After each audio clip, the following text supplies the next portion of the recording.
అవసరం అవుతాయి, లక్షల్లో అవసరం అవుతాయి. అంత ఉంటదా వీళ్ళ దగ్గర? ఒరిజినల్ గా చిన్న కమ్మతం ఉన్న రైతు తనే పెట్టుకుంటాడు, తనే వ్యవసాయం చేసుకునేవాడు. మిగతా కౌలు చేసుకునే వాళ్ళు పెట్టట్లా కట్టట్లా. అసలు లాజిక్ అది. దానికి పరిష్కారం ఎవరి చేతిలో లేదు.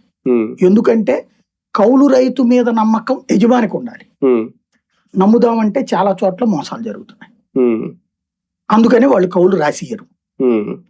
అదే సందర్భంలో కౌలు రైతు ఎక్స్పెక్టేషన్ కూడా ఈ రైతు దగ్గర తీసుకోవాలనుకుంటున్నాడు, ప్రభుత్వం దగ్గర తీసుకోవాలనుకుంటున్నాడు, అది వదులుకోవాలనుకుంటే అప్పుడు ఇన్సూరెన్స్ అతను కట్టాలి. అతను కట్టడానికి సిద్ధపడట్లా.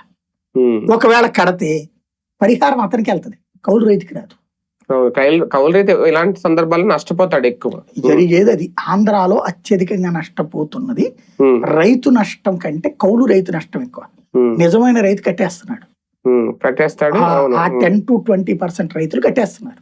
వాళ్ళకి ఏదో రూపంలో వస్తుంది, ఏదో బీమా, ఏదో లేట్ అయినా ఆలస్యమైనా వస్తుంది. ఈ కౌలు రైతుకి రాదు. కానీ రాష్ట్ర ప్రభుత్వాలు కూడా బీమా చెల్లించే విషయంలో వెనక్కి తగ్గుతున్నాయా? అదేం కాదంటే ఒక్కొక్కళ్ళ విధానం ఒకటి. ఇప్పుడు జగన్ టైంలో ఏం జరిగిందంటే మొత్తం పరిహారం నేనే పెడతాను, ఆయన కట్టేసాడట. అయితే అది చిన్న లాజిక్ ఉంది. అప్పుడున్న పత్రికల ద్వారా మనమే డిబేట్ చేసాం, నేనే చెప్పాను. జగన్ టైంలో ఏం చేశాడంటే మొదటి ఏడాది ఈ పరిహారం లెక్క చూశాడు. వాళ్ళకి అధికారులు ఎవరో ఫీడ్బ్యాక్ ఇచ్చినట్టున్నారు. 500 కోట్ల